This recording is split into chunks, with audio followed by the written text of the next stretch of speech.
A massive new study released by the National Shooting Sports Foundation may have just put the checkmate on magazine bans. It just came out a few days ago. We're going to be talking you through not only what came out in the study, but also what does it relevantly mean on the legal battlefield, all of that and more. So guys, let's get into it.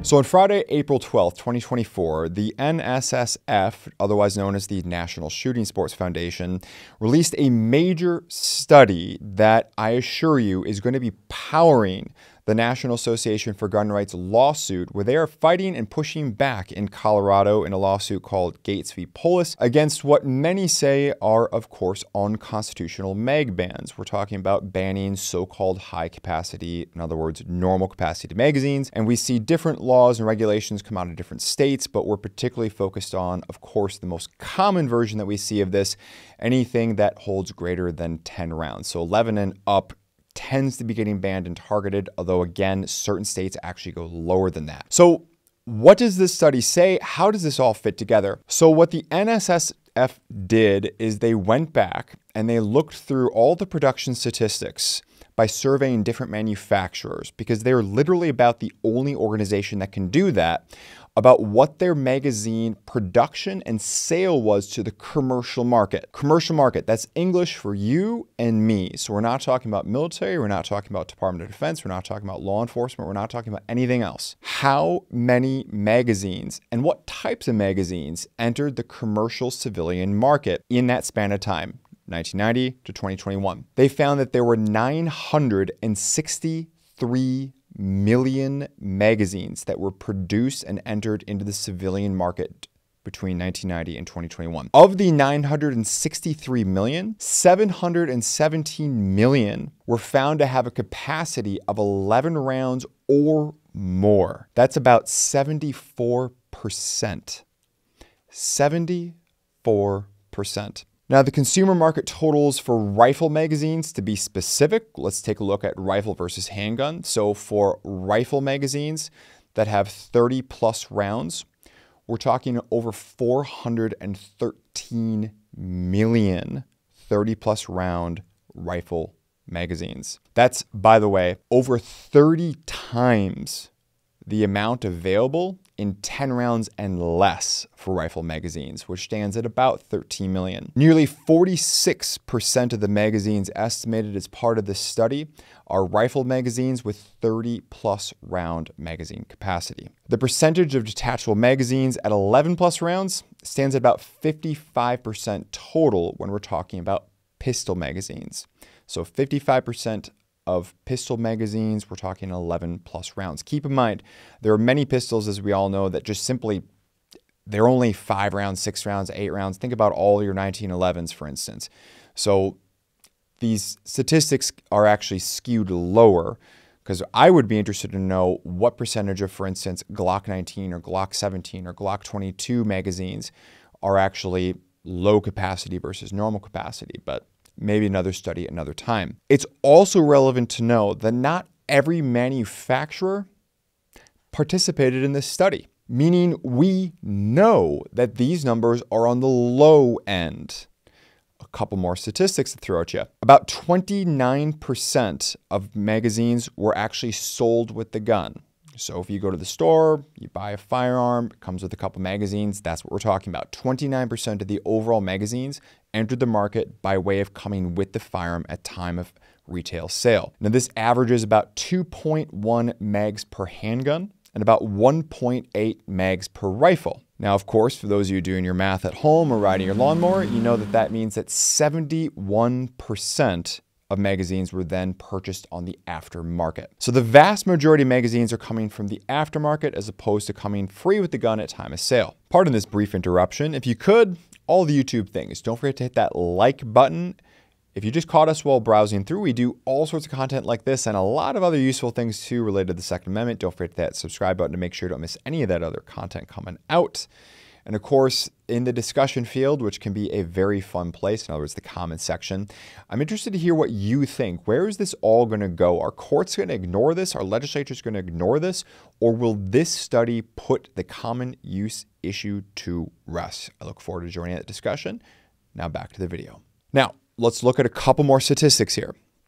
Then once the pieces are on the chessboard, we're going to start moving things around, all right? So stay with me. Of those that came with handguns, so of the magazines that were sold with handguns, about 44% were low capacity. We're talking 10 rounds and below, compared to 55 to 56%, depending upon how you want to round, being normal capacity of 11 rounds or higher. You already heard my bit about 1911s and other intrinsically low capacity handguns skewing these statistics. Rifles saw about half being low capacity when it comes to firearms that were sold and that came with the magazines, and 20 being about 11 to 29 rounds and 30% being 30 plus rounds. Now, if you're like me, I do not live in a banned state, thankfully, here in Wisconsin. And of course, if I were to buy a AR-15 that came with 10 rounds, I'm instantly thinking, well, they're just trying to upsell me to buy the aftermarket magazine. So keep in mind that there can also be commercial compulsions and issues playing into this to maybe give people the lower rounds, or maybe it's just too inconvenient to pay attention what rounds are being shipped where and what magazines are being shipped where, and it's just easier if we put 10-round magazines in everything. So lots of different reasons for lots of different things. So before we get to the legal battlefield, super quick story for you, because it's not every single day that I get to play a humble role in really moving the ball at the Second Amendment. I was having a conversation with the founder of the National Association for Gun Rights, Mr. Dudley Bruen, which is a fantastic organization that I'm a member of and you should join too. Check out the link in the description box below. Just like FPC, GOA, it's one of the big groups that are out there throwing punches to protect the Second Amendment. So help them help you, all right?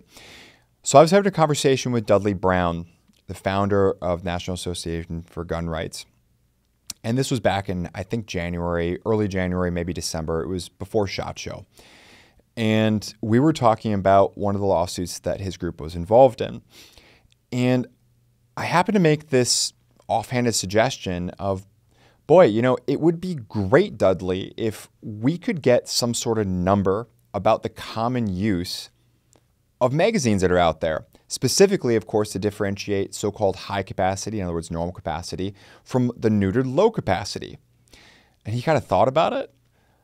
Long story short, he gave me the heads up of, and this is now going through several different conversations, Tom, this is probably going to be coming together. Thanks in no small part, massive part, to NSSF.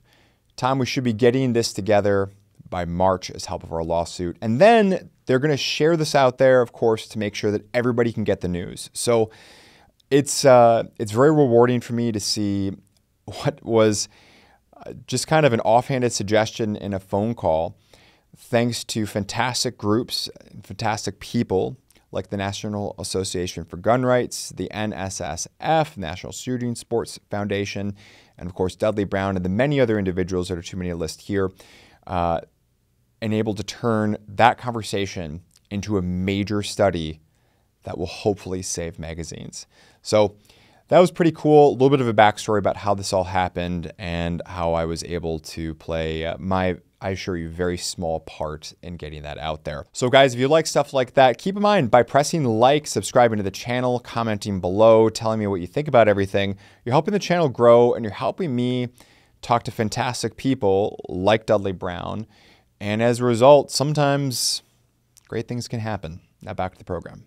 What does all of this mean? Let's take a look at the legal impact on the legal battlefield. All right, so I'm going to do this really quickly for you. From coast to coast, there's a variety of different arguments that are being advanced along political, cultural, and of course, legal battle lines to try to take away yours and mine normal capacity magazines, which includes, and perhaps especially includes, those that hold more than 10 rounds. I'm going to focus on two of the legal arguments because I want to show you where this study fits in just driving a hole right through it. All right. What the U.S. Supreme Court has said in the Heller decision, also backed up by the Caetano decision and the Bruen decision, all linked in the description box below, is this. A weapon that is in common use is good to go.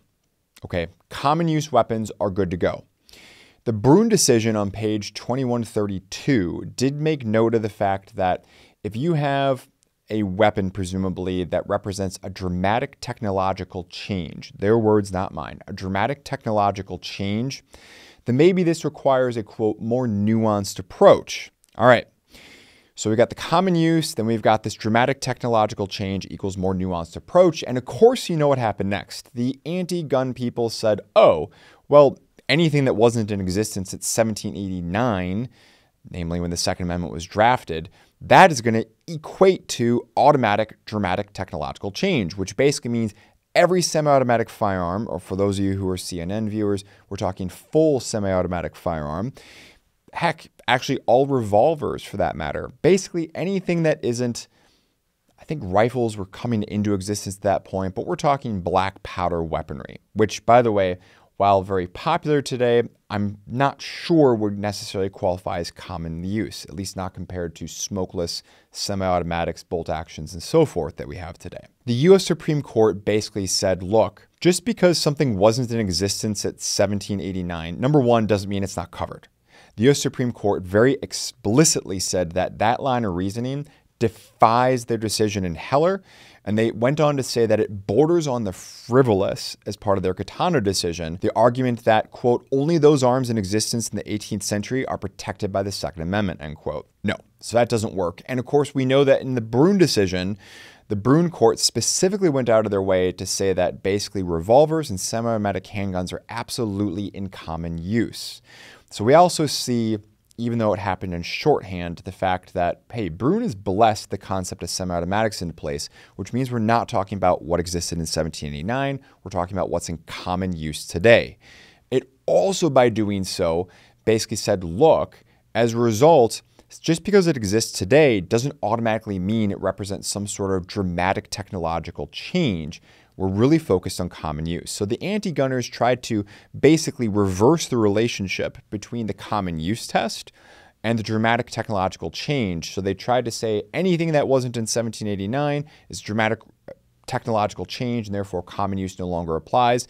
This has been affirmatively swatted down by the U.S. Supreme Court time and time again, whether explicitly in Caetano or directly, and I would also say explicitly in both Heller, or implicitly and directly in Bruen. We see this swatted down, but rest assured it will keep coming up. Here's how this NSSF study fits in. The study fits in because now we actually have numbers to show that, yes, okay, we have the proper orientation of common use is controlling, but now we've got over 700 million magazines, and that's the low number, keep in mind, because not every manufacturer participated.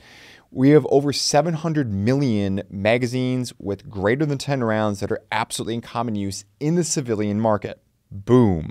We like to call that checkmate for those of you who play chess. So these are absolutely going to be common use items, common use accessories, common use arms, depending upon how it is you want to look at the term there, okay? And that term is going to be very important because that's going to be getting us to the second anti-gunner legal claim. They say that magazines are an accessory, legally speaking. They're not an arm, and therefore they're not protected by the Second Amendment. So it does beg the question, if we know the Second Amendment protects arms, and we know the Supreme Court has talked about the fact that we're really looking at bearable arms, does then, of course, mean, hey, what's an arm? Well, thankfully, the U.S. Supreme Court told us what is an arm in the Caetano decision, where they said that an arm, by citing the Heller decision, Caetano writes, quote, Heller defined the arms covered by the Second Amendment to include anything that a man wears for his defense or takes into his hands or useth in wrath to cast at or strike another, end quote. You don't see much language like that outside of a KJV today. So again, I'm going to say that one more time. Anything that a man wears for his defense or takes into his hands or useth in wrath to cast at or strike another. Well, so we seem to have, obviously, we've got body armor there. That's something that you wear, take into your hands. That's obviously, we're talking firearms, any bearable weapons at a minimum. We're, of course, talking about magazines. We're talking about all those sorts of things. And, of course, you use magazines as part of your semi-automatic firearm in wrath to cast at or strike another when we're talking about bad guys, murderers, people who are trying to do bad things against us and break the law so we can legally defend ourselves. There you go. And keep in mind, if we can also see things like silencers, i.e. suppressors, get legally classified as a firearm when they're not a firearm, then how much is it a stretch to talk about, hey, if we're basically playing word games, if Congress and the courts play word games over here to get people in suppressors, we're not even playing word games when it comes to suppressors. We're reading the Supreme Court's definition, which comes from history, which obviously magazines fit squarely within that definition. Furthermore, from Heller, for instance, Cunningham's Legal Dictionary gave us as an example of usage, servants and laborers shall use bows and arrows on Sundays and not bear other arms. So we know that bows and arrows, according to 18th century dictionary, legal dictionary, constitute bearable arms. Bows and arrows. Do you suppose that they banned assault quivers capable of carrying more than 10 arrows at a time? A magazine is integral to the operation and effect of semi-automatic firearms. Again, or if you're a CNN viewer, full semi-automatic firearms. Regulating them and restricting them to a neutered capacity would be like taking a vehicle and putting a governor on it so it can only go 25 miles per hour, or maybe it only has a tank capacity of 2 gallons or something like that. Yeah, you can still go places, you can still get places, but obviously the usefulness, the utility, the practicality of that vehicle has dwindled significantly. Now, judges and gun control advocates respond to all this by saying that, look, a semi-automatic firearm can still resist and repel an intruder, even at 10 rounds, 5 rounds, or even 1 or 2 rounds. Judges in written decisions that we've covered here on this channel before point to statistics that suggest that most offensive shootings by civilians only involve a few shots fired, and that is therefore good enough for self-defense, and therefore anything beyond that is really a privilege and is unnecessary and isn't a right. Of course, again, by that logic, your average news article, which is, by the way, on average, only 300 to 800 words, hey, anything beyond that, that can be banned, that can be restricted, because anything beyond 800 words is a privilege, right? Your average news segment is about 30 seconds to a minute, so anything beyond that can be banned, right? Because that's exactly transposing the same logic the judges are using in that case to analyze the Second Amendment and putting on the First Amendment. This entire line of argument is as arbitrary as it is utterly bereft of logic and reason. Time will tell how the courts turn out the issue, but in the meantime, rest assured, logic, history, and statistics are all on our side. Thanks for sticking around. We're about to get to our quote of the day, but before you do, don't forget to hit that like button. Let me know where you think this is going to turn out on these magazine bans from coast to coast in the comment field below. I look forward to joining that discussion. Our quote of the day is a little bit different. This one comes from Clint Eastwood's character Blondie from The Good, the Bad, and the Ugly. Quote, "You see, in this world, there are 2 kinds of people, my friend. Those with loaded guns and those who dig." A lot of different ways you can interpret that. Most of them, unfortunately, true. Thanks for sticking around. I'll see you in the next video. Thanks for sticking around to the end of the video. If you enjoyed this one, please feel free to check out some of our other great content, and we'll see you in the next one.